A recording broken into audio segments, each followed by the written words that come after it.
Hi everyone, welcome to Veggie Treat. எங்கள் சேனலை இது வரைக்கும் நீங்கள் சப்ஸ்கிரைப் பண்ணலைன்னா சப்ஸ்கிரைப் பட்டனையும் பெல் பட்டனையும் கிளிக் பண்ணிடுங்க. இன்றைக்கி நம்ம பொன்னாங்கண்ணி கீரை சூப்பு எப்படி பண்ணுறதுன்னு பார்க்க போகிறோம். பொன்னாங்கண்ணி கீரை வந்து கீரைக்கெல்லாம் அரசன்னு சொல்கிற அளவுக்கு ரொம்ப ரொம்ப விட்டமின்ஸ் உள்ள கீரை. அதில் நம்ம கண்ணுக்கு தேவையான விட்டமின்ஸ், ஹேருக்கு தேவையானது, ப்ளஸ் நம்ம ஸ்கின்னுக்கு தேவையான எல்லா விட்டமின்ஸுமே நிறையா இருக்கும். ஸோ நீங்கள் பொன்னாங்கண்ணி கீரையை வீக்லி ஒன்ஸ் கண்டிப்பாக எடுத்துக்கோங்க. இப்போ ஒரு 1 டேபிள் ஸ்பூன் பருப்பை நல்லா வேக வச்சு ஒரு 2 டம்ளர் தண்ணி ஊற்றி கரைச்சி எடுத்து வச்சுக்கோங்க. இப்போ ஒரு கடாயில் ஒரு 1 டேபிள் ஸ்பூன் நல்லெண்ணெய் ஊற்றிக்கலாம். நல்லெண்ணெய் ஹீட் ஆனதுக்கப்புறமா கொஞ்சமாக கடுகு நல்லா பொரிஞ்சதுக்கப்புறம் கொஞ்சமாக ஜீரகம் போட்டுக்கோங்க. இப்போ ரெண்டும் நல்லா பொரிஞ்சிடுச்சு. இதில் நம்ம ஒரு 10லேருந்து 15 சின்ன வெங்காயத்தை சின்ன சின்னதாக கட் பண்ணிவிட்டு ஆட் பண்ணிக்கோங்க. சின்ன வெங்காயம் கொஞ்சம் லைட்டாக கலர் சேஞ்ச் ஆனாலே போதும்.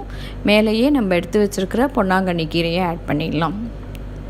கீரைலாம் எப்போதுமே நீங்கள் ஒரு 2-3 தடவை அலசிட்டே யூஸ் பண்ணிக்கோங்க.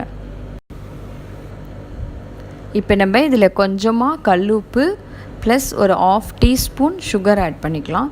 நீங்கள் சுகர் வேண்டான்னா அவாய்ட் பண்ணிக்கோங்க. அந்த சுகர் ஆட் பண்ணுறதுனால அந்த கீரையில் அந்த க்ரீன் கலர் அப்படியே இருக்கும், அதுக்காக தான் ஆட் பண்ணியிருக்கேன். இப்போ கீரை நல்லா வெந்துடுச்சு. இப்போ நம்ம போட்ட கீரை அப்படியே ஆஃபாக ரெடியூஸ் ஆகிருக்கும் பாருங்கள். இப்போ இந்த ஸ்டேஜில் நம்ம பருப்பு தண்ணியை இதில் ஆட் பண்ணிடலாம்.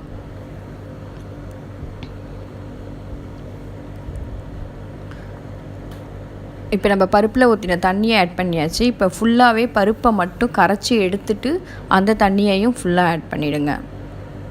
ஏன்னா நம்ம இன்றைக்கி சூப்பாக வைக்கிறதுனால பருப்பு இல்லாமல் இந்த பருப்போட தண்ணியை மட்டும் நல்லா எடுத்து யூஸ் பண்ணிக்கலாம்.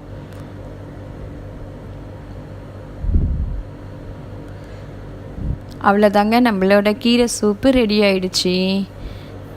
ரொம்ப ரொம்ப ரொம்ப ஈஸியாக செஞ்சிடலாம்.